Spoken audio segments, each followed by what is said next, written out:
Good morning sa inyo mga friends. Happy Saturday sa inyong lahat. Today is Saturday, April 20.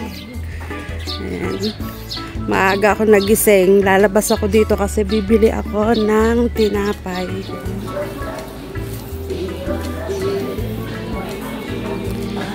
Bili ako dito ng tinapay. Dito ako bumibili sa grocery store na to. Ayan. Tignan natin kung anong tinapay nila dito.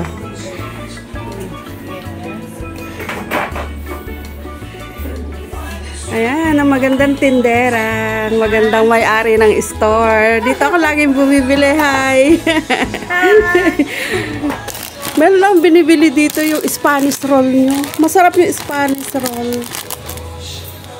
Darating kasi si sister ko, bibili ako ng tinapay.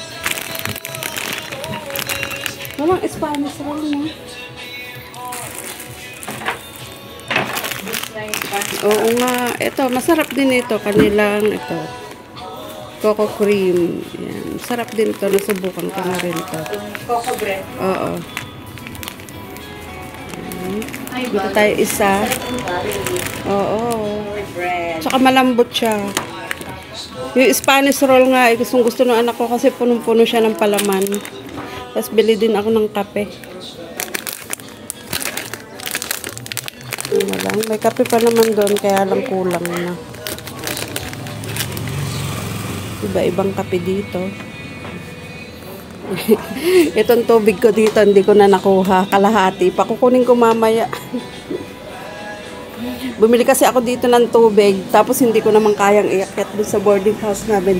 Kaya hinati ko, ayan, nandiyan pa. Ito ako bumibili. Oo, paglabas mo pa lang, bili na agad. Hindi katulad doon sa amin, doon sa bukid.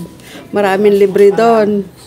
May libreng mga gulay, talbos lang ng kamote, okay na. Inaapakan mo na nga dyan, nagbabayad ka pa ng... Inuupahan nyo din to? Oo. Ay, nire-rent. Sa hipag ko. Ay, hipag mo, nire-rent lang din. Nagre-rent tayong lahat. Oo, yung rent din namin, tubig, ganyan.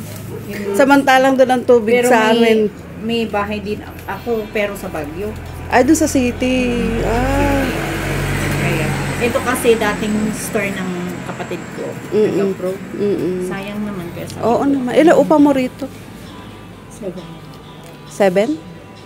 7,000. Ewan ko kung ano naman yung iaano nila dun sa baba ng boarding house namin. Ginagawa yun, nire-renovate. Kasi marami. Ito, nakabili na ako ng tinapay. Pabalik na ako kasi yung kapatid ko daw is nasa season na. Sabi ko, magluluto na ako ng almusal namin. Siguro magluto na lang ako ng pansit. Para pagdating naman niya, meron naman siyang pagkain. Pero kung kami lang ni Kuya, nagkakape na lang kami. Kaya lang, darating nga si sister ko. Kaya sabi ko, magluto ako ng pansit.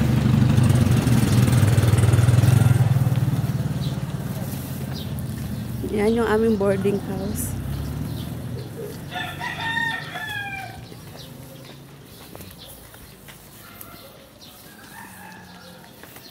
Iikot pa ako kasi nakasara yung gate na yan. And ginagawa kasi itong harap ng aming boarding house. Yan, dun sa pangalawa, yun. Yan ang aming boarding house, yung may kortinang white.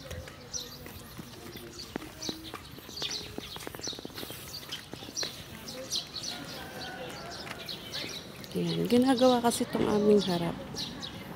Yan, ginagawa yan. Nakahanap na kasi ng gamot si sister ko for almost 1 week naming paghahanap. Nakahanap na rin siya ng gamot and idadala niya dito para maidala na namin dun sa hospital. Tapos makukonfine na si Kuya at makakapag second cycle na rin siya ng kanyang chemo.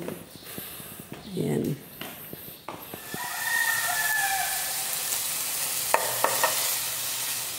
Ito na yung niluluto kong pansit. Naigisa ko na. Nailagay ko na rin yung gulay. Nung dumating kami dito ni Kuya, wala kaming lutuan, kaya pinahiraman nila kami ng maliit na lutuan. Ito, pinahiram din nila ito sa amin. Wala kasi nung dumating kami dito, hindi pa kami umuwi kasi nga hinihintay namin yung gamot para makapag-chemo na uli si Kuya. Kumukulo na siya. Lagay na natin ngayon yung pansit. Nakahanap kami ng gamot ni Kuya doon pa sa Manila, sa Paco. Nakakuha kami doon ng 10 pieces na ampules. Tapos, sa Pampanga, nakakuha din kami doon ng 10 pieces. Kasi sa Manila, doon sa Paco, is kulang din sila. Kaya kailangan din humanap ng iba. Sabi naman nila, next week daw, magkakaroon na ng supply. Hindi lang alam kung bakit nagkaganon. Bakit bigla nawala ng supply yung Mesna. Yan na, parami yung paglalagay ko ng repolyo. Walang carrots. Repolyo lang meron kaming available. Kaya yun ang nilagay ko. And mabuti na lang.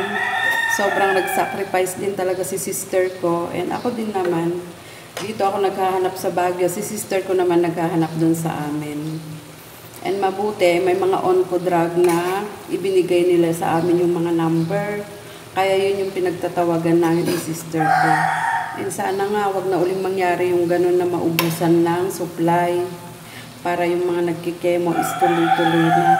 Kasi napaka-importante pala nga daw ng Mesna, sabi sa amin nung doktor. Yung gagaling pa daw kasi yun sa ibang bansa, sabi nila. Ayan, tapos ko nang lutuin yung aming pansit. Hintayin na lang namin si sister ko dumating, tapos kakain na kami. Pagkatapos namin kumain, pupunta kami sa BGH para sabihin doon na nakahanap na kami ng Mesna para ma-confine na si Kuya. And makapag second cycle na siya. Yan, thank you so much.